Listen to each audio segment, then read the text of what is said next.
اللہ تعالیٰ نے اپنے محبوب حضرت موسیٰ علیہ السلام کو خصوصی ملاقات کا شرف اور احکامات شریعت دینے کے لیے کوہ طور پر 40 دنوں کے لیے بلایا۔ موسیٰ علیہ السلام نے وہاں پر دیدار ربانی کی خواہش کا اظہار کیا، جسے اللہ تعالیٰ نے درجہ ذیل پیرائے میں بیان فرمایا ہے۔ ترجمہ: اور ہم نے موسیٰ سے 30 رات کی میعاد مقرر کی اور 10 راتیں اور ملا کر اسے پورے 40 کر دیا۔ پھر اس کے پروردگار کی 40 رات کی میعاد پوری ہو گئی، اور موسیٰ نے اپنے بھائی ہارون سے کہا کہ میرے کوہ طور پر جانے کے بعد تم میری قوم میں میرے جانشین ہو جاؤ، ان کی اصلاح کرتے رہنا اور شریروں کے رستے پر نہ چلنا۔ اور جب موسیٰ ہمارے مقرر کیے ہوئے وقت پر کوہ طور پر پہنچے اور ان کے پروردگار نے ان سے کلام کیا تو کہنے لگے، اے میرے پروردگار، مجھے جلوہ دکھا کہ میں تیرا دیدار بھی کروں۔ پروردگار نے فرمایا کہ تم مجھے ہرگز نہ دیکھ سکو گے، یہاں پہاڑ کی طرف دیکھتے رہو، اگر یہ اپنی جگہ قائم رہا تو تم مجھ کو دیکھ سکو گے۔ جب ان کا پروردگار پہاڑ پر جلوہ نما ہوا تو تجلی انوار ربانی نے اس کو ریزہ ریزہ کر دیا اور موسیٰ بے ہوش ہو کر گر پڑے۔ جب ہوش میں آئے تو کہنے لگے کہ تیری ذات پاک ہے اور میں تیرے حضور میں توبہ کرتا ہوں، اور جو ایمان لانے والے ہیں ان سب سے اول ہوں۔ اللہ تعالیٰ نے فرمایا، موسیٰ میں نے تم کو اپنے پیغام اور اپنے کلام کے ذریعے سے لوگوں سے ممتاز کیا ہے، لہذا جو میں نے تم کو عطا کیا ہے اسے لے لو اور میرا شکر بجا لاؤ۔ اور ہم نے تورات کی تختیوں میں ان کے لیے ہر قسم کی نصیحت اور ہر چیز کی تفصیل لکھ دی۔ پھر ارشاد فرمایا کہ اسے مضبوطی سے پکڑے رہو اور اپنی قوم سے بھی کہہ دو کہ ان باتوں کو جو اس میں درج ہیں اور بہت ہی بہتر ہیں پکڑے رہیں۔ میں عن قریب تم کو نافرمان لوگوں کا گھر دکھاؤں گا، جو لوگ زمین میں ناحق غرور کرتے ہیں ان کو اپنی آیتوں سے پھیر دوں گا۔ اگر یہ سب نشانیاں بھی دیکھ لیں تب بھی ان پر ایمان نہ لائیں، اور اگر راستی کا رستہ دیکھیں تو اسے اپنا رستہ نہ بنائیں، اور اگر گمراہی کی راہ دیکھیں تو اسے رستہ بنائیں۔ یہ اس لیے کہ انہوں نے ہماری آیتوں کو جھٹلایا اور ان سے غفلت کرتے رہے، اور جن لوگوں نے ہماری آیتوں اور آخرت کے آنے کو جھٹلایا ان کے اعمال ضائع ہو جائیں گے۔ یہ جیسے عمل کرتے ہیں ویسا ہی ان کو بدلہ ملے گا۔ سورہ اعراف آیت نمبر 142 تا 147۔ متعدد صحابہ کرام رضی اللہ عنہم و تابعین رحمت اللہ علیہم سے مروی ہے کہ 30 راتوں سے مراد ذوالقعدہ کا پورا مہینہ ہے، اور ذوالحجہ کے 10 دنوں کے ساتھ 40 رات کی مدت مکمل ہوئی۔ اس روایت کی روشنی میں حضرت موسیٰ علیہ السلام کو اللہ تعالیٰ سے ہم کلام ہونے کا یہ شرف عید قربان کے دن حاصل ہوا۔ حضرت محمد صلی اللہ علیہ وسلم کے دین کی تکمیل بھی اسی تاریخ کو ہوئی۔ بیان کیا جاتا ہے کہ حضرت موسیٰ علیہ السلام نے 30 دن کی مدت مکمل کر لی۔ اس دوران میں آپ نے روزے رکھے۔ کہتے ہیں اس دوران میں آپ نے بالکل کھانا نہ کھایا۔ جب 1 مہینہ مکمل ہو گیا تو آپ نے کسی درخت کی چھال چبا لی تاکہ منہ کی ناگوار بو ختم ہو جائے۔ تب اللہ تعالیٰ نے مزید 10 دن روزے رکھنے کا حکم دیا۔ اس طرح کل مدت 40 دن ہو گئی۔ جب آپ نے طور کی طرف روانہ ہونے کا ارادہ کیا تو اپنی قوم بنی اسرائیل پر حضرت ہارون علیہ السلام کو اپنا نائب مقرر فرما دیا۔ وہ آپ کے سگے بھائی بھی تھے اور تبلیغ کے فرائض کی ادائیگی میں معاون بھی۔ آپ نے انہیں کچھ نصیحتیں فرمائیں، کچھ احکام دیے، اور یہ چیز حضرت ہارون علیہ السلام کی بلند مقام اور شرف نبوت کے منافی نہیں۔ اللہ تعالیٰ نے فرمایا، اور جب موسیٰ ہمارے وقت مقررہ پر آئے، یعنی جس وقت آنے کا انہیں حکم دیا گیا تھا، اور ان کے رب نے ان سے باتیں کی، یعنی اللہ نے آپ سے پردے کے پیچھے سے کلام کیا۔ چنانچہ حضرت موسیٰ علیہ السلام نے اللہ تعالیٰ کی آواز سنی، اللہ تعالیٰ نے آپ سے کلام کیا اور قرب بخشا۔ جب آپ کو یہ بلند مقام حاصل ہوا اور ہم کلامی کے شرف سے مشرف ہوئے تو آپ نے درخواست کی کہ پردہ اٹھا کر دیدار کا شرف عطا فرمایا جائے۔ آپ نے عرض کی، اے میرے پروردگار، مجھے اپنا دیدار کرا دیجئے کہ میں آپ کو ایک نظر دیکھ لوں۔ ارشاد ہوا، تم مجھے ہرگز نہیں دیکھ سکتے۔ پھر اللہ تعالیٰ نے واضح فرمایا کہ آپ اللہ عز و جل کی تجلی برداشت نہیں کر سکتے، بلکہ انسان سے زیادہ مضبوط اور بڑی مخلوق یعنی پہاڑ بھی اس قابل نہیں کہ خالق کی تجلی کے سامنے ٹھہر سکے۔ اس لیے فرمایا لیکن تم اس پہاڑ کی طرف دیکھتے رہو، وہ اگر اپنی جگہ برقرار رہا تو تم بھی مجھے دیکھ سکو گے۔ حضرت ابو موسیٰ رضی اللہ عنہ سے روایت ہے کہ رسول اللہ صلی اللہ علیہ وسلم نے فرمایا اس کا حجاب بھی نور ہے، اگر وہ اس حجاب کو ہٹا دے تو اس کے چہرے اقدس کے انوار سے وہ تمام مخلوقات جل جائے جس تک اس کی نظر پہنچتی ہے۔ اسی لیے اللہ تعالیٰ نے فرمایا پس جب ان کے رب نے اس پہاڑ پر تجلی فرمائی تو تجلی نے اسے ریزہ ریزہ کر دیا اور موسیٰ بے ہوش ہو کر گر پڑے۔ پھر جب ہوش میں آئے تو عرض کیا بے شک آپ کی ذات منزہ ہے، میں آپ کی جناب میں توبہ کرتا ہوں اور میں سب سے پہلے اس پر ایمان لانے والا ہوں۔ مجاہد فرماتے ہیں اللہ تعالیٰ نے فرمایا لیکن تم اس پہاڑ کی طرف دیکھتے رہو، اگر وہ اپنی جگہ برقرار رہا تو تم بھی مجھے دیکھ سکو گے، وہ آپ سے بڑا اور زیادہ سخت ہے۔ پس جب ان کے رب نے اس پر تجلی فرمائی اور آپ نے پہاڑ کو دیکھا تو وہ ٹوٹ پھوٹ گیا۔ موسیٰ علیہ السلام پہاڑ کی اس کیفیت کو دیکھتے ہی بے ہوش ہو کر گر پڑے۔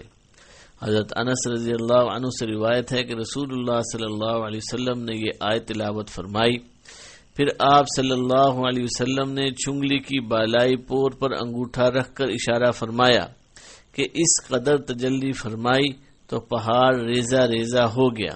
حضرت ابن عباس رضی اللہ عنہما سے روایت ہے کہ اللہ تعالیٰ نے صرف چنگلیا کے برابر اپنی عظمت کی تجلی فرمائی تو پہاڑ مٹی بن گیا اور حضرت موسیٰ علیہ السلام بے ہوش ہو کر گر پڑے۔ قتادہ رحمہ اللہ فرماتے ہیں سائقن کا مطلب یہ ہے کہ فوت ہو کر گر گئے، لیکن پہلا قول درست ہے کہ آپ بے ہوش ہو کر گر پڑے، کیونکہ اس کے بعد یہ ارشاد ہے فلما افاق، جب ہوش میں آئے۔ ہوش میں آنا غشی ہی سے ہوتا ہے، اسے مرنے کے بعد دوبارہ زندہ ہونا کہا جاتا ہے۔ تو عرض کیا سبحانک، بے شک آپ کی ذات منزہ ہے۔ اس لفظ میں اللہ کی پاکیزگی اور عظمت کا اظہار ہے کہ اس کی عظمت کی وجہ سے کوئی اسے دیکھ نہیں سکتا۔ تبت الیک، میں آپ کی جناب میں توبہ کرتا ہوں، یعنی آئندہ کبھی دیدار کی درخواست نہیں کروں گا۔ وَأَنَا أَوَّلُ الْمُؤْمِنِينَ، اور میں سب سے پہلے اس پر ایمان لانے والا ہوں کہ تیری تجلی نہ کوئی زندہ برداشت کر سکتا ہے نہ بے جان مخلوق، جاندار فوراً ہلاک ہو جائے گا اور بے جان ٹوٹ پھوٹ جائے گا۔ صحیحین میں حضرت ابو سعید خدری رضی اللہ عنہ سے روایت ہے کہ رسول اللہ صلی اللہ علیہ وسلم نے فرمایا انبیاء کرام علیہم السلام میں سے مجھے دوسروں پر فضیلت نہ دو، کیونکہ قیامت کے دن لوگ بے ہوش ہو جائیں گے تو سب سے پہلے میں ہوش میں آؤں گا۔ اس وقت میں دیکھوں گا کہ موسیٰ علیہ السلام عرش کا ایک پایا پکڑے ہوئے ہیں، معلوم نہیں انہیں مجھ سے پہلے ہوش آ گیا ہوگا یا طور کی بے ہوشی کا بدلہ یہ ملے گا کہ وہ اس وقت بے ہوش نہیں ہوں گے۔ نبی صلی اللہ علیہ وسلم کا یہ فرمان کہ مجھے موسیٰ علیہ السلام پر فضیلت نہ دو، یا تو تواضع اور کسر نفسی کا اظہار ہے، یا یہ مطلب ہے کہ تعصب اور غصے کے انداز سے یہ بات نہ کہو، یا یہ مطلب ہے کہ افضل قرار دینا تمہارا کام نہیں، بلکہ اللہ تعالیٰ ہی بندوں کے درجات ایک دوسرے سے بلند کرتا ہے۔ اس میں رائے کو دخل نہیں، بلکہ اللہ کے بتانے ہی سے معلوم ہو سکتا ہے۔ اس میں کوئی شک نہیں کہ نبی صلی اللہ علیہ وسلم صرف انسانوں ہی میں نہیں بلکہ تمام مخلوقات میں افضل ترین فرد ہیں۔ اللہ تعالیٰ نے تو مومنوں کو بھی فرمایا ہے تم بہترین امت ہو جو لوگوں کے لیے پیدا کی گئی ہے، سورہ آل عمران آیت نمبر 110۔ امت کو یہ فضیلت ان کے نبی کے مقام کی وجہ ہی سے ملی ہے۔ علاوہ ازیں وہ حدیث متواتر ہے جس میں نبی صلی اللہ علیہ وسلم نے فرمایا میں قیامت کے دن اولاد آدم کا سردار ہوں گا اور مجھے اس پر کوئی فخر نہیں۔ علاوہ ازیں مقام محمود بھی نبی کریم صلی اللہ علیہ وسلم ہی کے لیے مخصوص ہے، اور یہ ایسا مقام ہے جس پر اولین و آخرین ہی نہیں بلکہ عظیم ترین رسول یعنی اولو العزم پیغمبر بھی آپ پر رشک کریں گے۔ اولو العزم پیغمبروں میں حضرت نوح، ابراہیم، موسیٰ اور عیسیٰ ابن مریم علیہم السلام شامل ہیں۔ نبی کریم صلی اللہ علیہ وسلم کے فرمان، سب سے پہلے میں ہوش میں آؤں گا تو دیکھوں گا کہ موسیٰ علیہ السلام عرش کا پایا پکڑے ہوئے ہیں، معلوم نہیں انہیں مجھ سے پہلے ہوش آ گیا ہوگا یا طور کی بے ہوشی کا یہ بدلہ ہوگا کہ وہ اس دفعہ بے ہوش نہیں ہوں گے۔ اس سے معلوم ہوتا ہے کہ قیامت کے دن مخلوقات کی یہ بے ہوشی اسی وقت ہوگی جب اللہ عز و جل بندوں کے فیصلے کرنے کے لیے تجلی فرمائے گا، تو لوگ اللہ تعالیٰ کی ہیبت اور عظمت و جلال کی وجہ سے بے ہوش ہو جائیں گے۔ سب سے پہلے خاتم الانبیاء حضرت محمد صلی اللہ علیہ وسلم ہوش میں آئیں گے تو حضرت موسیٰ علیہ السلام کو عرش کا پایا پکڑے دیکھیں گے، یا ان کی بے ہوشی ہلکی ہوگی کیونکہ دنیا میں بھی وہ تجلی الہی کی وجہ سے بے ہوش ہوئے تھے، یا طور کی بے ہوشی کا بدلہ یہ ملے گا کہ وہ اس موقع پر بالکل بے ہوش نہیں ہوں گے۔ یہ حضرت موسیٰ علیہ السلام کا ایک عظیم شرف ہے، تاہم اس سے آپ کا نبی کریم صلی اللہ علیہ وسلم سے مجموعی طور پر افضل ہونا لازم نہیں آتا۔ اللہ تعالیٰ کے اس فرمان، اے موسیٰ میں نے پیغمبری اور اپنی ہم کلامی سے اور لوگوں پر تم کو امتیاز دیا، سے مراد اس دور کے انسانوں پر افضلیت ہے، پہلے اور پچھلے زمانے کے تمام انسانوں پر افضلیت مراد نہیں، کیونکہ آپ سے پہلے حضرت ابراہیم علیہ السلام گزر چکے ہیں جو آپ سے افضل تھے، اور آپ کے بعد حضرت محمد صلی اللہ علیہ وسلم تشریف لائے، وہ بھی آپ سے افضل تھے۔ شب معراج میں نبی کریم صلی اللہ علیہ وسلم کا تمام انبیاء کرام علیہم السلام اور رسل عظام سے افضل ہونا ظاہر ہوا، اور قیامت کو بھی ظاہر ہوگا، جیسا کہ رسول اللہ صلی اللہ علیہ وسلم سے مروی ہے، میں ایسے مقام پر فائز ہوں گا کہ ساری مخلوق حتیٰ کہ ابراہیم علیہ السلام بھی میری طرف رغبت فرمائیں گے۔ اللہ تعالیٰ کے فرمان، جو کچھ تم کو میں نے عطا کیا ہے اس کو لو اور شکر کرو، کا مطلب یہ ہے کہ آپ کو رسالت اور ہم کلامی کا جو شرف ملا ہے وہ لیجئے، اور اس سے زیادہ کچھ نہ طلب کیجئے بلکہ اس پر شکر کیجئے۔ اور اللہ تعالیٰ نے فرمایا، اور ہم نے چند تختیوں پر ہر قسم کی نصیحت اور ہر چیز کی تفصیل انہیں لکھ کر دی۔ یہ تختیاں کسی نفیس جوہر کی بنی ہوئی تھی۔ صحیح حدیث میں ہے کہ اللہ نے تورات اپنے ہاتھ سے لکھی، اس میں گناہوں سے بچنے کی نصیحتیں اور حلال و حرام کے تفصیلی احکام درج تھے۔ تم ان کو مضبوطی سے پکڑ لو، یعنی پختہ عزم کے ساتھ لے لو، اور اپنی قوم کو حکم دو کہ ان کے اچھے اچھے احکام پر عمل کریں۔ یہ مطلب بھی ہے کہ کلام سے بہترین مفہوم اخذ کریں۔ اب بہت جلد تم کو ان نافرمانوں کا مقام دکھلاتا ہوں جو میرے رسولوں کی تکذیب اور احکام کی مخالفت کرتے ہیں۔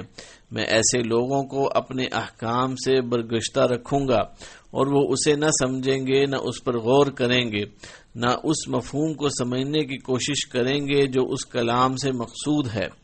جو دنیا میں تکبر کرتے ہیں جس کا ان کو کوئی حق حاصل نہیں، اگر وہ تمام نشانیاں دیکھ لیں تب بھی وہ ان پر ایمان نہ لائیں، یعنی خلق عادت معجزات دیکھ کر بھی احکام الہی کا اتباع اختیار نہیں کرتے، اور اگر ہدایت کا راستہ دیکھیں تو اس کو اپنا طریقہ نہ بنائیں، اور اگر گمراہی کا راستہ دیکھ لیں تو اس کو اپنا طریقہ بنا لیں۔ یہ اس وجہ سے ہے کہ انہوں نے ہماری آیتوں کو جھٹلایا اور ان سے غافل رہے، اور وہ لوگ جنہوں نے ہماری آیتوں کو اور قیامت کے پیش آنے کو جھٹلایا، ان کے سب کام رائیگاں گئے، ان کو اسی کی سزا دی جائے گی جو کچھ اعمال یہ کرتے تھے۔ حضرت موسیٰ علیہ السلام کوہ طور پر تشریف لے گئے اور قوم شیطان کے بہکاوے میں آ کر بچڑے کو پوجنا شروع ہو گئی۔ حضرت موسیٰ علیہ السلام کو قوم کی اس حماقت کا علم ہوا تو اپنے بھائی حضرت ہارون علیہ السلام اور قوم پر سخت ناراض ہوئے۔ ارشاد باری تعالی ہے، ترجمہ، اور قوم موسیٰ نے موسیٰ کے بعد اپنے زیور کا ایک بچڑا بنا لیا۔ وہ ایک جسم تھا جس میں سے بیل کی آواز نکلتی تھی۔ ان لوگوں نے یہ نہ دیکھا کہ وہ نہ ان سے بات کر سکتا ہے اور نہ ان کو رستہ دکھا سکتا ہے۔ اس کو انہوں نے معبود بنا لیا اور اپنے حق میں ظلم کیا۔ اور جب وہ نادم ہوئے اور دیکھا کہ گمراہ ہو گئے ہیں تو کہنے لگے کہ اگر ہمارا پروردگار ہم پر رحم نہیں کرے گا اور ہم کو معاف نہیں فرمائے گا تو ہم برباد ہو جائیں گے۔ اور جب موسیٰ اپنی قوم میں نہایت غصے اور افسوس کی حالت میں واپس آئے تو کہنے لگے کہ تم میرے بہت برے جانشین ثابت ہوئے، کیا تم نے اپنے رب کے حکم پہنچنے سے پہلے جلدی کی؟ یہ کہا اور شدت غضب سے تورات کی تختیاں ڈال دیں اور اپنے بھائی کے سر کے بالوں کو پکڑ کر اپنی طرف کھینچنے لگے۔ انہوں نے کہا کہ بھائی جان، لوگ تو مجھے کمزور سمجھتے تھے اور قریب تھا کہ قتل کر دیں، سو ایسا کام نہ کیجیے کہ دشمن مجھ پر ہنسیں اور مجھے ظالم لوگوں میں مت ملائیے۔ تب انہوں نے دعا کی کہ اے میرے پروردگار، مجھے اور میرے بھائی کو معاف فرما اور ہمیں اپنی رحمت میں داخل کر، تو سب سے بڑھ کر رحم کرنے والا ہے۔ اللہ تعالی نے فرمایا، جن لوگوں نے بچڑے کو معبود بنا لیا تھا ان پر پروردگار کا غضب واقع ہوگا اور دنیا کی زندگی میں ذلت نصیب ہوگی، اور ہم افطرا پردازوں کو ایسا ہی بدلہ دیا کرتے ہیں۔ اور جنہوں نے برے کام کیے پھر اس کے بعد توبہ کر لی اور ایمان لے آئے تو کچھ شک نہیں کہ تمہارا پروردگار اس کے بعد بخش دے گا کہ وہ بخشنے والا مہربان ہے۔ اور جب موسیٰ کا غصہ فرو یعنی ختم ہوا تو انہوں نے تورات کی تختیاں اٹھا لیں، اور جو کچھ ان میں لکھا تھا وہ ان لوگوں کے لیے ہدایت و رحمت تھی جو اپنے رب سے ڈرتے ہیں۔ سورہ اعراف آیت نمبر 148 تا 154۔ دوسرے مقام پر ارشاد ہے، ترجمہ: اور اے موسیٰ، تم نے اپنی قوم سے آگے چلے آنے میں جلدی کیوں کی؟ کہا وہ میرے پیچھے آ رہے ہیں، اور اے پروردگار، میں نے تیری طرف آنے کی جلدی اس لیے کی کہ تو خوش ہو۔ فرمایا کہ ہم نے تمہاری قوم کو تمہارے بعد آزمائش میں ڈال دیا ہے، اور سامری نے ان کو بہکا دیا ہے۔ اور موسیٰ غم و غصے کی حالت میں اپنی قوم کے پاس واپس آئے اور کہنے لگے کہ اے میری قوم، کیا تمہارے پروردگار نے تم سے ایک اچھا وعدہ نہیں کیا تھا؟ کیا میری جدائی کی مدت تمہیں دراز معلوم ہوئی، یا تم نے چاہا کہ تم پر تمہارے پروردگار کی طرف سے غضب نازل ہو، اور اس لیے تم نے مجھ سے جو وعدہ کیا تھا اس کے خلاف کیا؟ وہ کہنے لگے کہ ہم نے اپنے اختیار سے تم سے وعدہ خلافی نہیں کی، بلکہ ہم لوگوں کے زیوروں کا بوجھ اٹھائے ہوئے تھے، پھر ہم نے ان کو آگ میں ڈال دیا، اور اسی طرح سامری نے ڈال دیا تو اس نے ان کے لیے ایک بچڑا بنا دیا، یعنی اس کا قالب جس کی آواز گائے کی سی تھی۔ تب لوگ کہنے لگے کہ یہی تمہارا معبود ہے اور موسیٰ کا بھی معبود ہے، مگر وہ بھول گئے ہیں۔ کیا یہ لوگ نہیں دیکھتے کہ وہ ان کی کسی بات کا جواب نہیں دیتا اور نہ ان کے نقصان اور نفع کا کچھ اختیار رکھتا ہے؟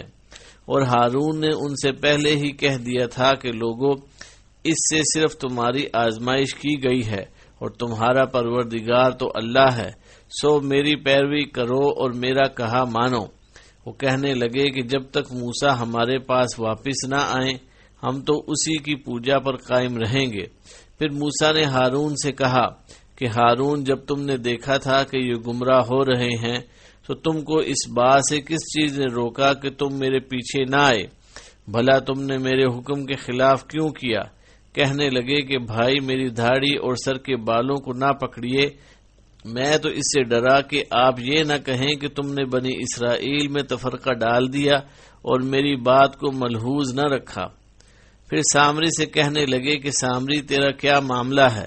اس نے کہا، میں نے ایسی چیز دیکھی جو اوروں نے نہ دیکھی، بس میں نے فرشتے کے نقش پا سے مٹی کی ایک مٹھی بھری، پھر اس کو بچڑے کے قالب میں ڈال دیا، اور مجھے میرے جی نے اس کام کو اچھا ظاہر کیا۔ موسیٰ نے کہا، جا، تجھ کو دنیا کی زندگی میں یہ سزا ہے کہ کہتا رہے کہ مجھے ہاتھ نہ لگانا، اور تیرے لیے ایک اور وعدہ ہے، یعنی عذاب کا جو تجھ سے ٹل نہ سکے گا۔ اور جس معبود کی پوجا پر تو معتکف تھا اس کو دیکھ، ہم اسے جلا دیں گے، پھر اس کی راکھ کو اڑا کر دریا میں بکھیر دیں گے۔ تمہارا معبود اللہ ہی ہے، جس کے سوا کوئی معبود نہیں، اسی کا علم ہر چیز پر محیط ہے۔ سورۃ طٰہٰ آیت نمبر 83 تا 98۔ ان مقامات پر اللہ تعالیٰ نے بنی اسرائیل کے اس وقت کے حالات بیان کیے ہیں جب حضرت موسیٰ علیہ السلام اللہ کے حکم کے مطابق کوہ طور پر تشریف لے گئے تھے۔ وہاں آپ اللہ تعالیٰ سے ہم کلام ہوئے اور اللہ تعالیٰ سے بہت سے امور کے بارے میں دریافت فرمایا اور اللہ تعالیٰ نے آپ کے سوالات کے جواب دیے۔ اس دوران میں ایک شخص نے جس کا نام ہارون سامری تھا بنی اسرائیل کے وہ زیور لے لیے جو انہوں نے فرعونیوں سے عاریتاً لیے تھے۔ اس نے انہیں ڈھال کر ایک بچڑا بنایا اور اس میں مٹھی بھر مٹی ڈال دی جو اس نے فرعون کے غرق ہونے کے وقت جبریل علیہ السلام کے گھوڑے کے نقش قدم سے اٹھائی تھی۔ اس نے وہ مٹی اس مجسمے میں ڈال دی تو وہ اس طرح رامنے لگا جس طرح سچ مچ کا بچڑا رامتا ہے۔ بعض علماء کا خیال ہے کہ وہ واقعی گوشت پوش کا زندہ بچڑا بن گیا تھا، اس لیے گائے کی طرح آواز نکالتا تھا۔ بعض کہتے ہیں کہ ہوا اس کی دبر میں داخل ہو کر اس کے منہ سے نکلتی تھی تو اسی قسم کی آواز پیدا ہوتی تھی جیسے زندہ بچڑے کی آواز ہوتی ہے۔ اس پر وہ لوگ خوش ہو کر اس کے ارد گرد ناچنے لگتے تھے۔ وہ کہنے لگے، یہی تمہارا بھی معبود ہے اور موسیٰ کا بھی، لیکن موسیٰ بھول گیا ہے، یعنی موسیٰ کو یاد نہیں رہا کہ معبود تو ہمارے پاس ہے اور وہ اسے کہیں اور ڈھونڈتا پھرتا ہے۔ اللہ تعالیٰ کی ذات اقدس ان فضول باتوں سے بہت بلند و برتر ہے۔ وہ مقدس اسماء و صفات سے متصف ہے اور اس کی نعمتیں بے شمار اور بے حد و حساب ہیں۔ اللہ تعالیٰ نے ان کی توہم پرستی کی تردید فرماتے ہوئے اور ایک بے زبان جانور یا ایک شیطانی شعبدے کو معبود قرار دینے کی حماقت کی تردید کرتے ہوئے فرمایا، کیا یہ گمراہ لوگ یہ بھی نہیں دیکھتے وہ تو ان کی بات کا جواب بھی نہیں دے سکتا اور نہ ان کے کسی برے بھلے کا اختیار رکھتا ہے۔ اور مزید فرمایا، کیا انہوں نے یہ نہیں دیکھا کہ وہ ان سے بات نہیں کرتا تھا اور نہ ان کو کوئی راہ بتلاتا تھا؟ انہوں نے اس کو معبود قرار دیا اور بڑی بے انصافی کا کام کیا۔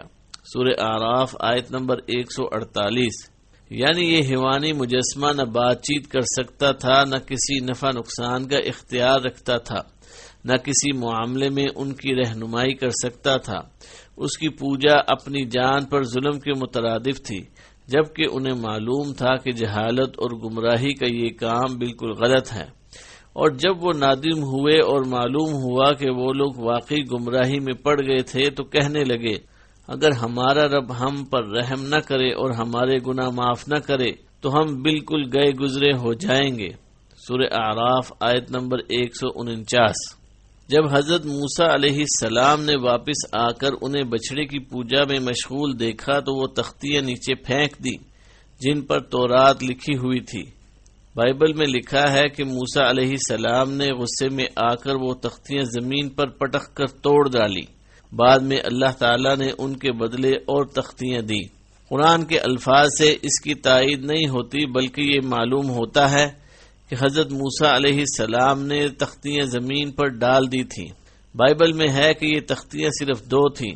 قرآن مجید کے الفاظ سے معلوم ہوتا ہے کہ وہ کئی تختیاں تھیں۔ جب اللہ تعالیٰ نے حضرت موسیٰ علیہ السلام کو بتایا کہ قوم نے بچڑا پوجنا شروع کر دیا ہے تو آپ کو اتنا غصہ نہیں آیا جتنا اس وقت آیا جب آنکھوں سے دیکھ لیا۔ حدیث نبوی ہے، سنی ہوئی خبر آنکھوں سے دیکھنے کی طرح نہیں ہوتی۔ اس کے بعد حضرت موسیٰ علیہ السلام نے انہیں زجر و توبیخ کی۔ انہوں نے ایک عذر پیش کیا جو درست نہیں تھا۔ کہنے لگے، ہم پر قوم کے زیورات کے جو بوجھ لادے گئے تھے انہیں ہم نے ڈال دیا، اسی طرح سامری نے بھی ڈال دیا۔ سورۃ طٰہٰ آیت نمبر 87۔ انہوں نے فرعونیوں کے زیوروں کو اپنے قبضے میں رکھنے میں حرج محسوس کیا، حالانکہ وہ دشمنوں سے حاصل ہونے والا مال تھا جسے لینے کا حکم انہیں اللہ تعالیٰ نے دیا تھا، لیکن جہالت اور بے عقلی کی وجہ سے انہیں بچڑے کا مجسمہ پوجنے میں کوئی حرج محسوس نہ ہوا، جو محض ایک بے روح جسم تھا، لیکن اس میں سے رامنے کی آواز آتی تھی۔ پھر آپ اپنے بھائی حضرت ہارون علیہ السلام کی طرف متوجہ ہوئے اور فرمایا، اے ہارون، انہیں گمراہ ہوتے دیکھتے ہوئے تجھے کس چیز نے روکا تھا کہ تو میرے پیچھے نہ آیا؟ یعنی آپ کو چاہیے تھا کہ میرے پاس طور پر آ کر ان کی اس غلط روی کی اطلاع دیتے۔ انہوں نے عرض کی مجھے تو صرف یہ خیال دامنگیر ہوا کہ کہیں آپ یہ نہ کہیں کہ تو نے بنی اسرائیل میں تفرقہ ڈال دیا۔ سورۃ طٰہٰ آیت نمبر 95، یعنی آپ انہیں چھوڑ کر میرے پاس آ گئے ہیں، حالانکہ میں آپ کو اپنا نائب بنا کر آیا تھا۔ حضرت موسیٰ علیہ السلام نے فرمایا، اے میرے رب، میری اور میرے بھائی کی خطا معاف فرما اور ہم دونوں کو اپنی رحمت میں داخل فرما، اور تو سب رحم کرنے والوں سے زیادہ رحم کرنے والا ہے۔ سورہ اعراف آیت نمبر 151۔ حضرت موسیٰ علیہ السلام نے حضرت ہارون علیہ السلام کو بھی دعا میں شامل کیا، کیونکہ انہوں نے لوگوں کو اس جرم عظیم سے سختی کے ساتھ منع کیا تھا۔ ارشاد باری تعالی ہے، اور ہارون نے اس سے پہلے ان سے کہہ دیا تھا کہ اے میری قوم، اس بچڑے سے تو صرف تمہاری آزمائش کی گئی ہے، یعنی اللہ کی تقدیر سے یہ واقعہ پیش آیا ہے اور تمہیں آزمانے کو اس نے اس بچڑے میں آواز پیدا کر دی ہے۔ تمہارا حقیقی پروردگار تو رحمان ہی ہے، یہ بچڑا نہیں، لہذا میری بات سن کر تم سب میری پیروی کرو اور میری بات مانتے چلے جاؤ۔ انہوں نے جواب دیا، موسیٰ کی واپسی تک تو ہم اسی کے مجاور بنے بیٹھے رہیں گے۔ اس آیت میں اللہ تعالیٰ نے ہارون علیہ السلام کے حق میں گواہی دی ہے کہ انہوں نے لوگوں کو بچڑے کی پوجا سے منع کیا تھا، لیکن لوگوں نے آپ کی بات نہیں مانی۔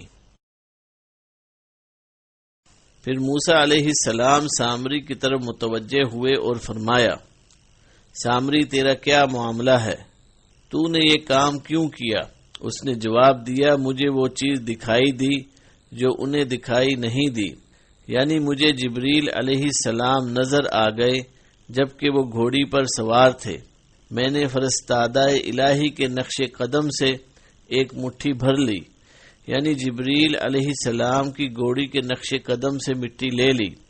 بعض مفسرین نے بیان کیا ہے کہ سامری نے دیکھا کہ گھوڑی جہاں قدم رکھتی ہے وہاں گھاس اگ آتی ہے، اس نے وہاں سے مٹی لے لی۔ پھر جب وہ سونے کے بچڑے میں ڈالی تو مذکورہ واقعہ پیش آیا، اس لیے اس نے کہا، میں نے اسے اس میں ڈال دیا، اسی طرح میرے دل نے یہ بات مجھے سمجھا دی۔ موسیٰ علیہ السلام نے کہا، اچھا جا، دنیا کی زندگی میں تیری سزا یہی ہے کہ تو کہتا رہے مجھے نہ چھونا۔ سامری کو یہ بددعا دی گئی کہ اسے کوئی نہ چھوئے، کیونکہ اس نے وہ چیز چھوئی تھی جسے چھونا اس کے لیے جائز نہ تھا۔ اسے دنیا میں اس جرم کی یہ سزا ملی اور آخرت میں بھی عذاب ہوگا، جیسے فرمایا، ایک اور وعدہ بھی تیرے ساتھ ہے جو تجھ سے ہرگز نہ ٹلے گا۔ سورۃ طٰہٰ آیت نمبر 96-97۔ پھر فرمایا، اب تو اپنے اس پروردگار کو بھی دیکھ لینا جس کا اعتکاف کیے ہوئے تھا، ہم اسے جلا کر سمندر میں ریزہ ریزہ اڑا دیں گے۔ چنانچہ موسیٰ علیہ السلام نے اس بچڑے کو آگ میں جلایا۔ بائبل میں بھی یہی لکھا ہے کہ اسے سمندر میں بکھیر دیا اور بنی اسرائیل کو اسے پینے کا حکم دیا۔ جس نے بچڑے کی پوجا کی تھی اس کے ہونٹوں پر اس کی راکھ چپک گئی، بعض کہتے ہیں کہ ان کے رنگ زرد ہو گئے۔ اسی وقت موسیٰ علیہ السلام نے انہیں فرمایا، اصل بات یہی ہے کہ تم سب کا معبود برحق صرف اللہ ہی ہے، اس کے سوا کوئی پرستش کے لائق نہیں، اسی کا علم تمام چیزوں پر حاوی ہے۔ سورۃ طٰہٰ آیت نمبر 97۔ اللہ تعالیٰ نے فرمایا، ترجمہ، بے شک جن لوگوں نے گوسالہ پرستی کی ہے ان پر بہت جلد ان کے رب کی طرف سے غضب اور ذلت اس دنیاوی زندگی ہی میں پڑے گی، اور ہم افطرا پردازوں کو ایسی ہی سزا دیا کرتے ہیں۔ سورہ اعراف آیت نمبر 152۔ چنانچہ ایسے ہی ہوا۔ بعض علماء کرام بیان کرتے ہیں کہ اللہ تعالیٰ کا یہ فرمان، ہم افطرا پردازوں کو ایسی ہی سزا دیا کرتے ہیں، قیامت تک آنے والے ہر بدعتی کے لیے اللہ کا قانون ہے۔ پھر اللہ تعالیٰ نے اپنے حلم اور مخلوق پر رحم اور احسان کا ذکر کرتے ہوئے فرمایا کہ جو بندہ توبہ کرے اللہ تعالیٰ اس کی توبہ قبول فرما لیتا ہے۔ چنانچہ ارشاد ہے، ترجمہ، اور جن لوگوں نے گناہ کے کام کیے پھر وہ ان کے بعد توبہ کر لے اور ایمان لے آئیں تو تمہارا رب اس توبہ کے بعد گناہ معاف کر دینے والا، رحم کرنے والا ہے۔ سورہ اعراف آیت نمبر 153۔ لیکن اللہ تعالی نے بچڑا پوجنے والوں کی توبہ قبول نہیں کی جب تک انہیں سزا کے طور پر قتل نہیں کیا گیا، جیسے ارشاد باری تعالی ہے۔ ترجمہ: جب موسیٰ نے اپنی قوم سے کہا، اے میری قوم، بچڑے کو معبود بنا کر تم نے اپنی جانوں پر ظلم کیا ہے، اب تم اپنے پیدا کرنے والے کی طرف رجوع کرو، اپنے کو آپس میں قتل کرو، تمہاری بہتری اللہ کے نزدیک اسی میں ہے۔ پھر اس نے تمہاری توبہ قبول کر لی، وہ توبہ قبول کرنے والا اور رحم کرنے والا ہے۔ سورہ بقرہ آیت نمبر 54۔ بعض حضرات نے فرمایا ہے کہ ایک دن جن لوگوں نے بچڑی کی پوجا نہیں کی تھی، انہوں نے اللہ کے حکم سے ہاتھوں میں تلواریں لے لیں۔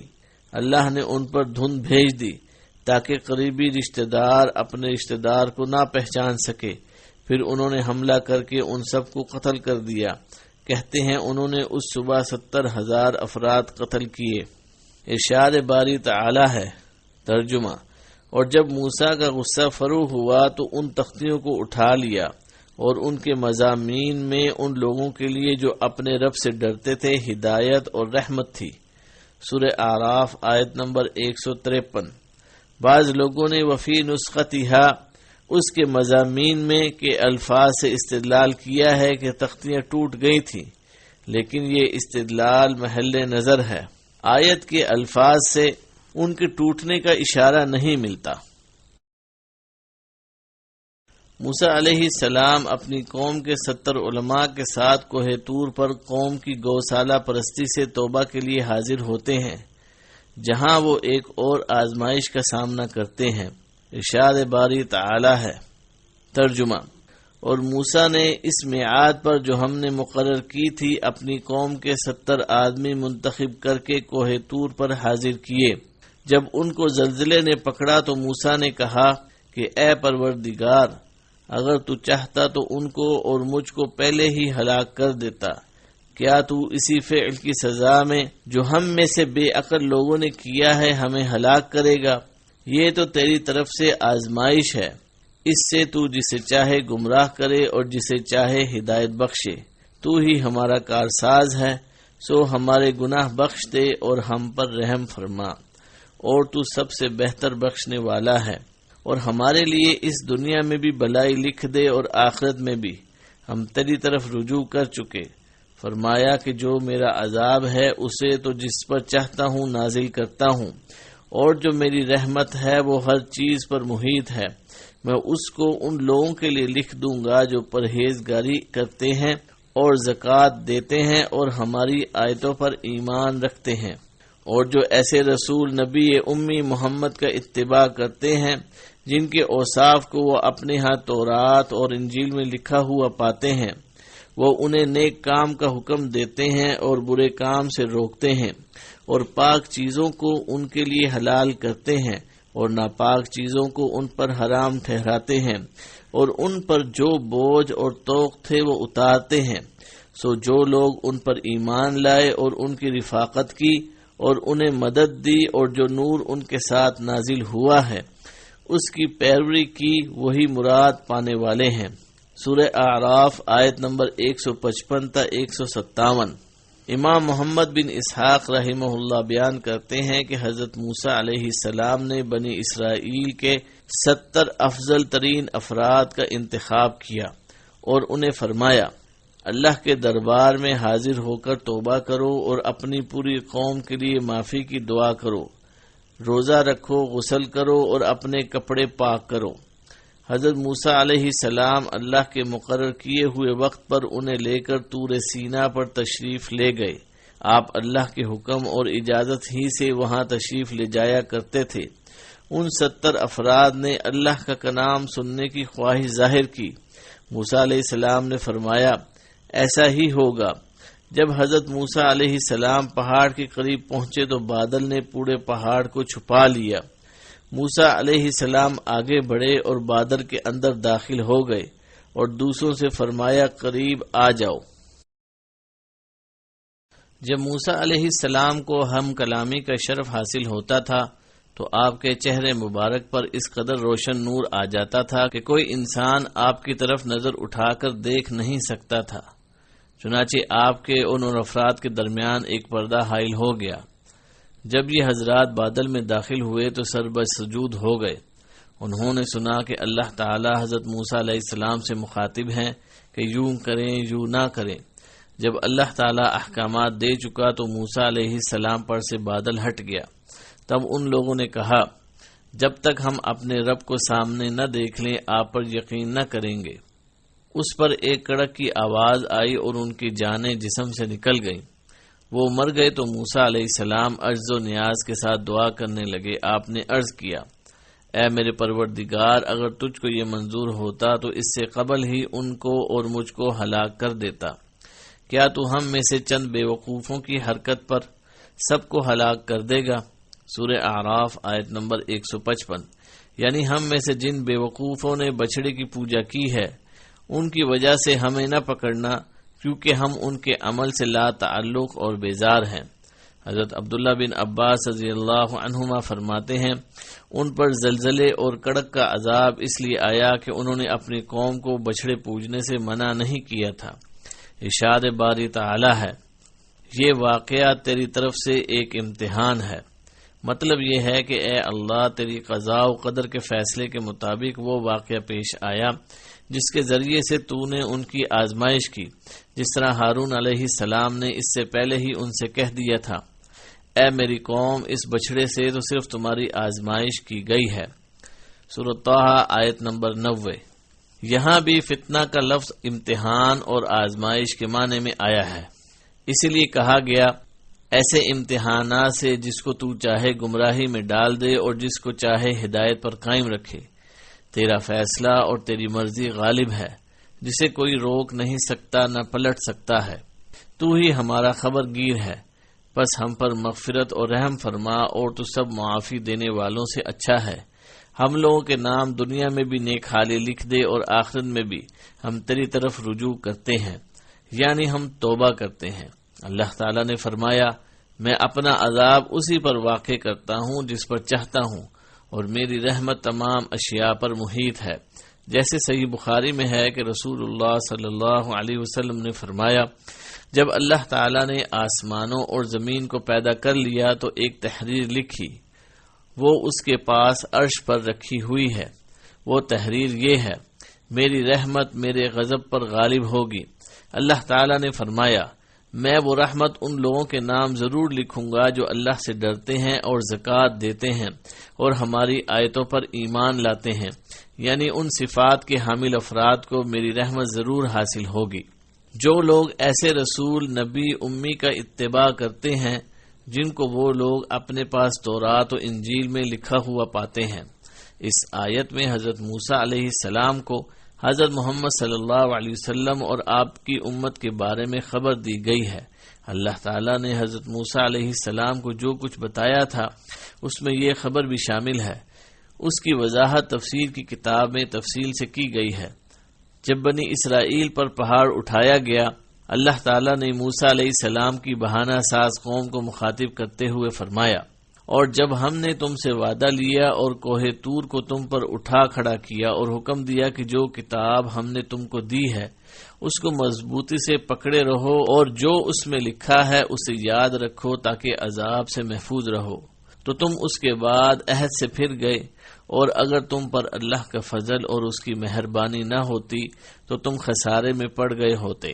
سورہ بقرہ آیت نمبر 63-64۔ اور مزید فرمایا، ترجمہ، اور جب ہم نے ان کے سروں پر پہاڑ اٹھا کھڑا کیا، گویا وہ سائبان تھا، اور انہوں نے خیال کیا کہ وہ ان پر گرا چاہتا ہے، تو ہم نے کہا، جو ہم نے تمہیں دیا ہے اسے مضبوطی سے پکڑے رہو، اور جو اس میں لکھا ہے اس پر عمل کرو تاکہ بچ جاؤ۔ سورہ اعراف آیت نمبر 171۔ حضرت عبداللہ بن عباس رضی اللہ عنہما اور دیگر علماء بیان کرتے ہیں کہ جب موسیٰ علیہ السلام تورات کی تختیاں لے کر آئے تو بنی اسرائیل کو حکم دیا کہ اسے قبول کریں اور پختہ عزم کے ساتھ اس پر عمل کریں۔ انہوں نے کہا، تختیاں ہمیں دکھائیے، اگر وہ احکام آسان ہوئے تو ہم مان لیں گے، موسیٰ علیہ السلام نے فرمایا بلکہ تمام کو قبول کرو۔ دونوں طرف سے کئی بات یہ بات کہی گئی۔ تب اللہ تعالیٰ نے فرشتوں کو حکم دیا تو انہوں نے پہاڑ کو اٹھا کر ان لوگوں کے سروں پر اس طرح معلق کر دیا گویا وہ بادل ہو، اور ان سے کہا گیا اگر قبول نہیں کرو گے تو یہ پہاڑ تم پر گر پڑے گا۔ تب انہوں نے قبول کیا، انہیں سجدہ کرنے کا حکم دیا گیا تو انہوں نے اس طرح سجدہ کیا کہ کن اکھیوں سے پہاڑ کی طرف بھی دیکھ رہے تھے۔ یہودیوں میں اب تک اسی طرح سجدہ کرنے کا رواج باقی ہے۔ وہ کہتے ہیں کوئی سجدہ اس سجدے سے عظیم نہیں ہو سکتا جس کے ذریعے سے ہم سے عذاب ٹل گیا۔ اللہ تعالیٰ کے فرمان تم اس کے بعد بھی پھر گئے کا مطلب یہ ہے کہ اتنا عظیم معاہدہ ہو جانے کے بعد بھی تم نے اپنے وعدے توڑ دیے۔ پھر اللہ کا فضل اور اس کی رحمت تم پر نہ ہوتی کہ اللہ نے تمہاری طرف رسول بھیجے اور تم پر کتابیں نازل کی تو تم نقصان اٹھانے والے ہو جاتے۔ سورہ بقرہ آیت نمبر 64۔ حضرت موسیٰ علیہ السلام کی قوم کے چند اوباشوں نے اپنی چچا کی جائیداد پر قبضہ جمانے کے لیے چپکے سے اسے قتل کر دیا۔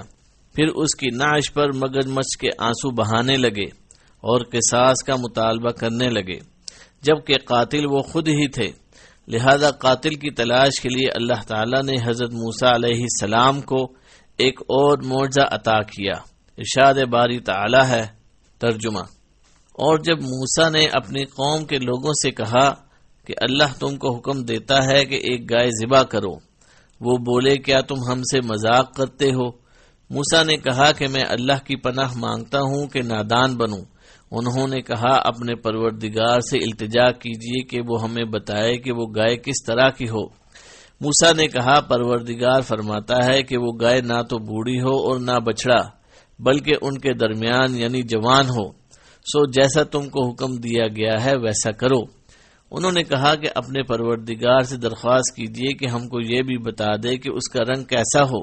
موسیٰ نے کہا پروردگار فرماتا ہے کہ اس کا رنگ گہرا زرد ہو کہ دیکھنے والوں کے دل کو خوش کر دیتا ہے۔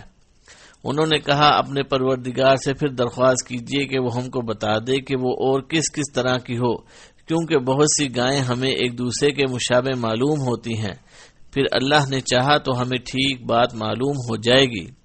موسیٰ نے کہا کہ اللہ فرماتا ہے کہ وہ گائے کام میں لگی ہوئی نہ ہو، نہ تو زمین جوتتی ہو اور نہ کھیتی کو پانی دیتی ہو، اس میں کسی قسم کا داغ نہ ہو۔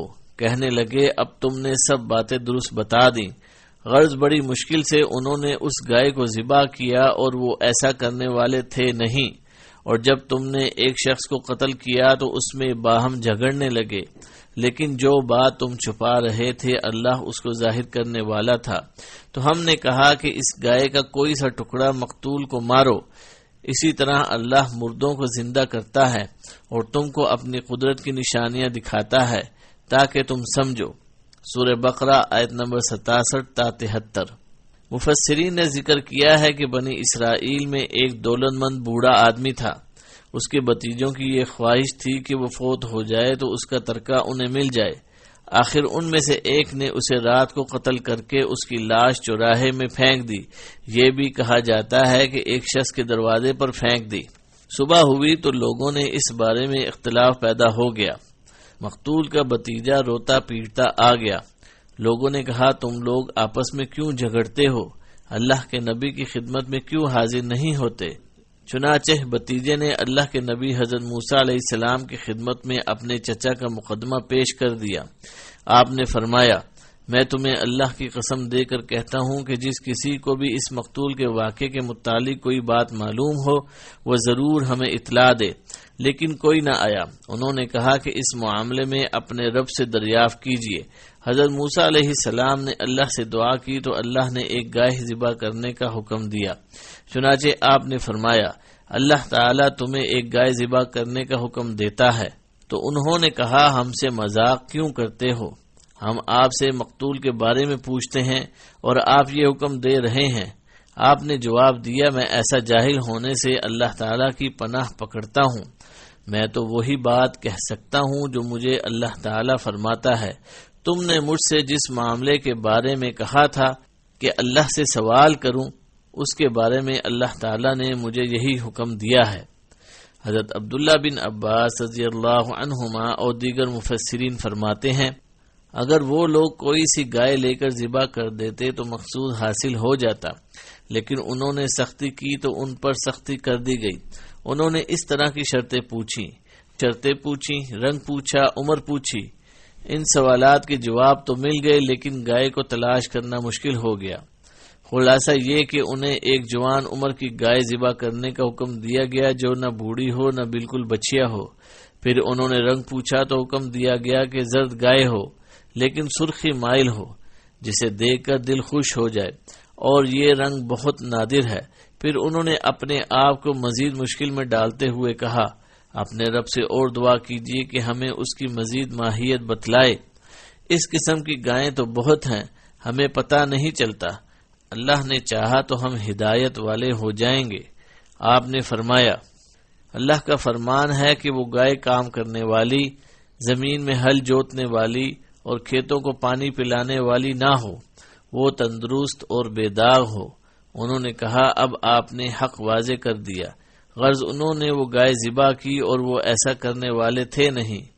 یہ شرائط پہلے سے بھی سخت تھی، کیونکہ انہیں ایسی گائے ذبح کرنے کا حکم دیا گیا تھا جو کام کرنے کی عادی نہ ہو، کاشتکاری اور آب پاشی کے لیے استعمال نہ کی جاتی ہو، بے عیب اور یک رنگ ہو، اس کے رنگ میں دوسرا رنگ شامل نہ ہو۔ جب موسیٰ علیہ السلام نے اسے ان صفات کے ساتھ مخصوص کر دیا تب انہوں نے کہا، اب آپ نے حق واضح کر دیا۔ مفسرین فرماتے ہیں انہوں نے نہایت مہنگے داموں ایک گائے خریدی اور اللہ کے نبی حضرت موسیٰ علیہ السلام نے حکم دیا کہ گائے ذبح کی جائے، تب انہوں نے اسے ذبح کیا، اگرچہ وہ حکم بجا لانے کو تیار نہ تھے لیکن تذبذب کا شکار تھے۔ اللہ نے حکم دیا کہ مقتول کو گائے کے گوشت کا ایک ٹکڑا مارا جائے۔ جو ہی اسے یہ ٹکڑا مارا گیا وہ اللہ کے حکم سے زندہ ہو گیا۔ وہ اٹھا تو اس کی رگوں سے خون جاری ہو گیا۔ حضرت موسیٰ علیہ السلام نے اس سے پوچھا، تجھے کس نے قتل کیا؟ اس نے کہا، مجھے میرے بھتیجے نے قتل کیا ہے۔ یہ کہتے ہی وہ پھر مردہ ہو گیا۔ ارشاد باری تعالی ہے۔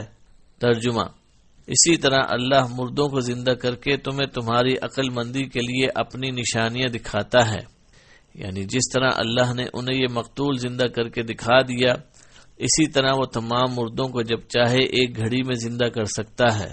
جیسے ارشاد ہے، تم سب کی پیدائش اور مرنے کے بعد زندہ کرنا ایسا ہی ہے جیسے ایک نفس کا۔ سورہ لقمان آیت نمبر 28۔ حضرت موسیٰ علیہ السلام اولو العزم رسل میں سے ایک بلند مرتبہ اور صاحب قدر و منزلت رسول ہیں۔ ایک دفعہ وہ مجمع عام میں خود کو سب سے بڑا عالم کہہ بیٹھے تو اللہ تعالیٰ نے عطاب فرمایا اور انہیں ان سے بڑے عالم کی خبر دی، پھر ان سے حصول علم کی خبر دی، پھر ان سے حصول علم کی خواہش موسیٰ علیہ السلام کو ایک طویل صبر آزما اور علمی سفر پر روانہ کر دیتی ہے۔ اس واقعے میں علم، حصول علم اور معلم و متعلم کے بے شمار فضائل و مناقب پنہاں ہیں۔ اللہ تعالیٰ نے سورہ کہف میں اس واقعے کی تفصیلات ذکر کرتے ہوئے فرمایا۔ ترجمہ: اور جب موسیٰ نے اپنے شاگرد سے کہا کہ جب تک میں دو دریاؤں کے ملنے کی جگہ نہ پہنچ جاؤں چلتا ہی رہوں گا، خواہ برسوں چلتا رہوں۔ جب ان کے ملنے کے مقام پر پہنچے تو اپنی مچھلی بھول گئے اور اس نے دریا میں سرنگ کی طرح اپنا راستہ بنا لیا۔ جب آگے چلے تو موسیٰ نے اپنے شاگرد سے کہا کہ ہمارا کھانا لاؤ، اس سفر سے ہم کو بہت تکان ہو گئی ہے۔ اس نے کہا کہ بھلا آپ نے دیکھا جب ہم نے پتھر کے پاس آرام کیا تھا تو میں مچھلی وہیں بھول گیا اور مجھے آپ سے اس کا ذکر کرنا شیطان نے بھلا دیا اور اس نے عجیب طرح سے دریا میں اپنا راستہ بنا لیا۔ موسیٰ نے کہا یہی تو وہ مقام ہے جسے ہم تلاش کرتے تھے۔ پھر وہ اپنے پاؤں کے نشان دیکھتے دیکھتے لوٹ گئے۔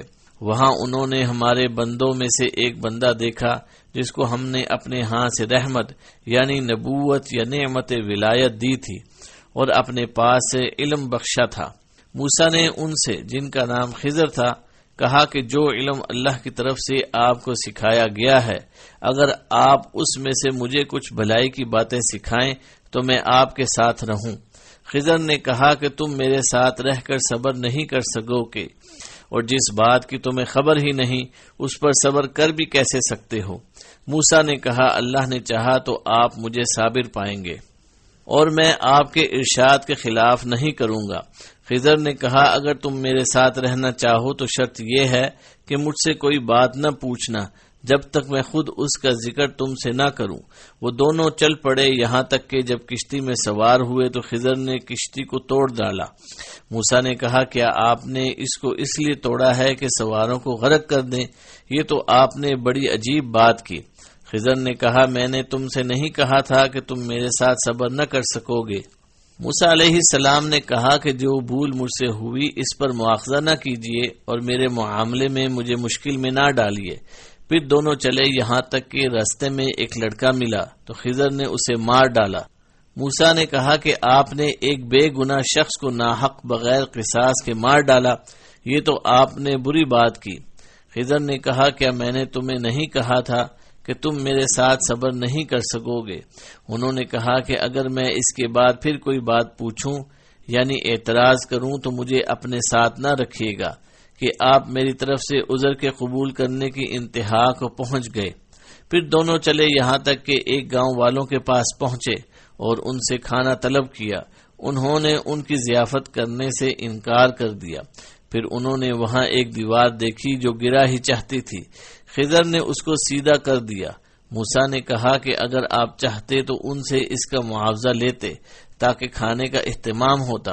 خضر نے کہا کہ اب مجھ میں اور تجھ میں علیحدگی ہے، مگر جن باتوں پر تم صبر نہ کر سکے میں تو ان کا تمہیں بھید بتائے دیتا ہوں۔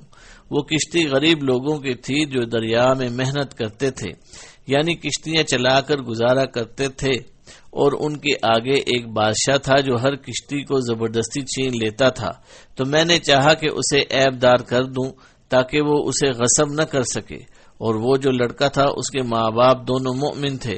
ہمیں خطرہ ہوا کہ وہ بڑا ہو کر ان کو سرکشی اور کفر میں نہ پھنسا دے۔ ہم نے چاہا کہ ان کا پروردگار اس کی جگہ ان کو اور بچہ عطا کرے جو پاک طینت اور محبت میں اس سے بہتر ہو۔ اور وہ جو دیوار تھی وہ 2 یتیم لڑکوں کی تھی جو شہر میں رہتے تھے، اور اس کے نیچے ان کا خزانہ مدفون تھا، اور ان کا باپ نیک بخت آدمی تھا۔ لہذا تمہارے پروردگار نے چاہا کہ وہ اپنی جوانی کو پہنچ جائیں اور پھر خزانہ نکالیں۔ یہ تمہارے پروردگار کی مہربانی ہے، اور یہ کام میں نے اپنی طرف سے نہیں کیے۔ یہ ان باتوں کی حقیقت ہے جن پر تم صبر نہ کر سکے۔ سورہ کہف آیت نمبر 60 تا 82۔ بعض اہل کتاب کہتے ہیں کہ خضر علیہ السلام کے پاس جانے والے موسیٰ وہ معروف پیغمبر موسیٰ علیہ السلام نہیں بلکہ ایک اور صاحب تھے جن کا نسب یوں ہے: موسیٰ بن منسا بن یوسف بن یعقوب بن اسحاق بن ابراہیم علیہم السلام۔ بعض علماء نے ان کتابوں سے اخذ کر کے یہی قول اختیار کیا ہے جن میں نوف بن فضالہ بکالی بھی ہیں۔ ان کی والدہ کعب احبار کے نکاح میں تھی، لیکن یہ صحیح نہیں ہے۔ قرآن مجید سے اور صحیحین کی صریح حدیث سے ثابت ہوتا ہے کہ وہ بنی اسرائیل کے پیغمبر حضرت موسیٰ بن عمران علیہ السلام ہی تھے جو خضر علیہ السلام کے پاس گئے تھے۔ صحیح بخاری میں حضرت سعید بن جبیر رحمہ اللہ سے روایت ہے، انہوں نے فرمایا میں نے عبداللہ بن عباس رضی اللہ عنہما سے کہا، نوف بکالی کا خیال ہے کہ خضر علیہ السلام کے ساتھی موسیٰ وہ نہیں تھے جو بنی اسرائیل کے نبی تھے۔ عبداللہ بن عباس رضی اللہ عنہما نے فرمایا اللہ کا دشمن غلط کہتا ہے۔ ہمیں حضرت ابی بن کعب رضی اللہ عنہ نے بتایا کہ اللہ کے رسول صلی اللہ علیہ وسلم نے فرمایا موسیٰ علیہ السلام بنی اسرائیل میں کھڑے ہو کر خطبہ دینے لگے۔ آپ سے پوچھا گیا سب سے بڑا عالم کون ہے؟ آپ نے فرمایا میں۔ اللہ تعالیٰ نے آپ کو تنبیہ فرمائی کیونکہ آپ نے علم کی نسبت اللہ کی طرف نہیں فرمائی تھی، یعنی یوں نہیں فرمایا تھا کہ اللہ بہتر جانتا ہے۔ اللہ نے آپ کی طرف وحی کی، 2 دریاؤں کے ملنے کی جگہ میرا ایک بندہ ہے جو تجھ سے زیادہ علم رکھتا ہے۔ موسیٰ علیہ السلام نے عرض کی یا رب میں اس سے کیسے مل سکتا ہوں؟ رب تعالیٰ نے فرمایا ٹوکری میں ایک مچھلی رکھ کر ساتھ لے لیں، جہاں وہ گم ہو جائے گی وہاں وہ ملے گا۔ حضرت موسیٰ علیہ السلام نے ایک مچھلی لے کر ٹوکری میں رکھ لی اور سفر پر روانہ ہو گئے۔ آپ کے ساتھ آپ کے خادم یوشع بن نون علیہ السلام بھی روانہ ہوئے۔ چلتے چلتے وہ ایک چٹان تک پہنچے، وہاں وہ سر رکھ کر سو گئے۔ اس دوران میں ٹوکری میں مچھلی تڑپی اور ٹوکری سے نکل کر سمندر میں جا گری۔ سمندر میں اس کا رستہ ایک سرنگ کی طرح بن گیا، کیونکہ اللہ تعالی نے مچھلی کی گزرگاہ سے پانی کی روانی روک دی اور وہ ایک طاق سا بن گیا۔ جب حضرت موسیٰ علیہ السلام بیدار ہوئے تو یوشع بن نون انہیں مچھلی کے بارے میں بتانا بھول گئے۔ چنانچہ وہ دن کا باقی حصہ بھی چلتے رہے اور پھر رات بھر بھی چلتے رہے۔ اگلے دن موسیٰ علیہ السلام نے اپنے خادم سے فرمایا، لا ہمارا ناشتہ دے، ہمیں تو اس سفر سے سخت تکلیف اٹھانی پڑی۔ نبی کریم صلی اللہ علیہ وسلم نے فرمایا، حضرت موسیٰ علیہ السلام کو تھکاوٹ محسوس نہیں ہوئی حتیٰ کہ اس جگہ سے آگے چل پڑے جہاں پہنچنے کا انہیں اللہ نے حکم دیا تھا۔ تب آپ کے خادم نے آپ سے عرض کی، کیا آپ نے دیکھا بھی؟ جب ہم پتھر سے ٹیک لگا کر آرام کر رہے تھے وہیں میں مچھلی بھول گیا تھا۔ دراصل شیطان ہی نے مجھ کو بھلا دیا کہ میں آپ سے اس کا ذکر کروں۔ اس مچھلی نے ایک انوکھے طور پر دریا میں اپنا راستہ بنا لیا۔ فرمایا مچھلی کے لیے سرنگ بن گئی اور یہ چیز موسیٰ اور آپ کے خادم کے لیے تعجب کا باعث ہو گئی۔ تب حضرت موسیٰ علیہ السلام نے فرمایا، یہی تھا جس کی تلاش میں ہم تھے۔ چنانچہ وہیں سے اپنے قدموں کے نشان ڈھونڈتے ہوئے لوٹے۔ وہ دونوں اپنے نشانات قدم دیکھتے دیکھتے چٹان تک جا پہنچے۔ دیکھا کہ ایک آدمی کپڑا اوڑھے موجود ہے۔ حضرت موسیٰ علیہ السلام نے سلام کیا۔ خضر علیہ السلام نے کہا، اس سرزمین میں سلام کہاں سے آ گیا؟ آپ نے فرمایا، میں موسیٰ ہوں۔ انہوں نے کہا، بنی اسرائیل کے موسیٰ؟ فرمایا، جی ہاں، میں آپ کی خدمت میں اس لیے حاضر ہوا ہوں کہ آپ کو جو علم عطا ہوا ہے مجھے بھی سکھا دیں۔ انہوں نے کہا، آپ میرے ساتھ ہرگز صبر نہیں کر سکتے اور آپ کو اللہ کی طرف سے ایک علم ملا ہے جو اس نے آپ کو سکھایا ہے، وہ مجھے حاصل نہیں۔ حضرت موسیٰ علیہ السلام نے فرمایا، انشاءاللہ آپ مجھے صبر کرنے والا پائیں گے اور میں کسی بات میں آپ کی نافرمانی نہ کروں گا۔ حضرت خضر علیہ السلام نے آپ سے فرمایا، اگر آپ میرے ساتھ ہی چلنے پر اصرار کرتے ہیں تو یاد رہے کسی چیز کی نسبت مجھ سے نہ پوچھنا جب تک میں خود اس کی نسبت کوئی تذکرہ نہ کروں۔ پھر وہ دونوں چلے۔ ساحل پر پیدل چل رہے تھے کہ ان کے پاس سے ایک کشتی گزری۔ انہوں نے کشتی والوں سے بات کی کہ انہیں سوار کر لیں۔ انہوں نے حضرت خضر علیہ السلام کو پہچان کر بغیر کرائے کے سوار کر لیا۔ جب وہ کشتی میں سوار تھے، آپ نے اچانک دیکھا کہ خضر نے بسولے کے ساتھ کشتی کا ایک تختہ اکھاڑ دیا۔ موسیٰ نے کہا، ان لوگوں نے ہمیں بغیر کرائے کے سوار کیا، آپ نے ان کی کشتی توڑ دی کہ کشتی والوں کو ڈبو دیں۔ یہ تو آپ نے بڑی خطرناک بات کر دی۔ خضر علیہ السلام نے جواب دیا، میں نے تو پہلے ہی تجھ سے کہا تھا کہ تو میرے ساتھ ہرگز صبر نہیں کر سکے گا۔ حضرت موسیٰ علیہ السلام نے جواب دیا، میری بھول پر مجھے نہ پکڑیے اور مجھے میرے معاملے میں تنگی میں نہ ڈالیے۔ رسول اللہ صلی اللہ علیہ وسلم نے فرمایا، یہ پہلا سوال موسیٰ علیہ السلام سے بھول کر ہوا۔ اس دوران میں ایک چڑیا آ کر کشتی کے کنارے پر بیٹھ گئی اور سمندر سے چونچ بھر لی۔ حضرت خضر علیہ السلام نے فرمایا، میرا اور تیرا علم اللہ کے علم کے مقابلے میں ایسے ہی معمولی اور قلیل ہے جیسے سمندر کے مقابلے میں چڑیا کی چونچ میں جانے والا پانی۔ پھر دریائی سفر مکمل ہونے پر وہ کشتی سے نکلے۔ جب وہ کنارے پر چلے جا رہے تھے، اچانک خضر علیہ السلام کو ایک لڑکا نظر آیا جو لڑکوں کے ساتھ کھیل رہا تھا۔ خضر علیہ السلام نے اس کا سر پکڑا اور ہاتھ کے ساتھ اس کا سر جسم سے جدا کر دیا، اس طرح اسے قتل کر دیا۔ موسیٰ علیہ السلام نے کہا، کیا آپ نے ایک بے گناہ شخص کو ناحق بغیر قصاص کے مار ڈالا؟ بے شک آپ نے تو بڑی ناپسندیدہ حرکت کی۔ وہ کہنے لگے، کیا میں نے تم سے نہیں کہا تھا کہ تم میرے ہمراہ رہ کر ہرگز صبر نہیں کر سکتے؟ یہ واقعہ پہلے سے زیادہ سخت تھا۔ موسیٰ علیہ السلام نے جواب دیا، اگر اس کے بعد میں آپ سے کسی چیز کے بارے میں سوال کروں تو بے شک آپ مجھے اپنے ساتھ نہ رکھنا، یقیناً آپ میری طرف سے حد عذر کو پہنچ چکے۔ پھر دونوں چلے، ایک گاؤں والوں کے پاس آ کر ان سے کھانا طلب کیا۔ انہوں نے ان کی مہمانداری سے صاف انکار کر دیا۔ انہوں نے وہاں ایک دیوار پائی جو گرا چاہتی تھی، یعنی جھکی ہوئی تھی۔ خضر علیہ السلام نے اپنے ہاتھ سے اسے ٹھیک اور درست کر دیا۔ موسیٰ علیہ السلام نے کہا، ہم نے ان لوگوں سے کھانا مانگا تھا، انہوں نے ہمیں کھانا نہیں دیا، اگر آپ چاہتے تو اس پر اجرت لے لیتے۔ خضر علیہ السلام نے کہا بس یہ جدائی میرے اور تیرے درمیان، اب میں تجھے ان باتوں کی اصلیت بتاؤں گا جس پر تجھ سے صبر نہ ہو سکا۔ اس کے بعد پورا واقعہ بیان فرمایا جو سورہ کہف کی آیت نمبر 82 تک ذکر ہوا ہے۔ رسول اللہ صلی اللہ علیہ وسلم نے فرمایا جی چاہتا ہے کہ حضرت موسیٰ علیہ السلام نے صبر کیا ہوتا تو اللہ تعالی ہمیں ان کی اور باتیں بھی بیان فرماتا۔ حضرت خضر علیہ السلام کے بارے میں متعدد آراء پائی جاتی ہیں۔ کچھ لوگوں کا خیال ہے کہ وہ آج بھی زندہ ہیں، اور بعض نام نہاد عوامی رہنمائی کے دعوے دار آج بھی ان سے کسب فیض کے مدعی ہیں۔ حافظ ابن کثیر رحمہ اللہ نے اس موقف کی تردید پرزور دلائل سے کی ہے۔ وہ کہتے ہیں اللہ تعالیٰ نے فرمایا، ترجمہ: جب اللہ تعالیٰ نے نبیوں سے عہد لیا کہ جو کچھ میں تمہیں کتاب و حکمت دوں، پھر تمہارے پاس وہ رسول آئے جو تمہارے پاس کی چیز کو سچ بتائے، تو تمہارے لیے اس پر ایمان لانا اور اس کی مدد کرنا ضروری ہے۔ فرمایا تم اس کا اقرار کرتے ہو اور اس پر میرا ذمہ لیتے ہو؟ سب نے کہا ہم اقرار کرتے ہیں۔ فرمایا تو اب گواہ رہو اور خود میں بھی تمہارے ساتھ گواہوں میں ہوں۔ سورہ آل عمران آیت نمبر 81۔ اس آیت سے معلوم ہوتا ہے کہ اللہ تعالیٰ نے ہر نبی سے وعدہ لیا کہ وہ اپنے بعد آنے والے ہر نبی پر ایمان لائے گا اور اس کی بھی مدد کرے گا۔ چنانچہ یہ وعدہ حضرت محمد صلی اللہ علیہ وسلم کے لیے ہر نبی سے لیا گیا، کیونکہ آپ آخری نبی ہیں، لہذا جو نبی آپ کا زمانہ پائے اس کا فرض ہے کہ آپ پر ایمان لائے اور آپ کی مدد کرے۔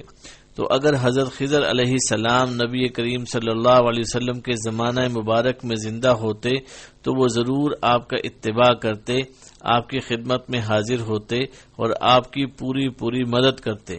اگر ایسا ہوتا تو حضرت خضر علیہ السلام غزوہ بدر کے موقع پر ضرور نبی کریم صلی اللہ علیہ وسلم کی فوج میں شامل ہوتے، جس طرح جبریل علیہ السلام اور دوسرے معزز فرشتے نبی صلی اللہ علیہ وسلم کے جھنڈے تلے جہاد میں شریک تھے۔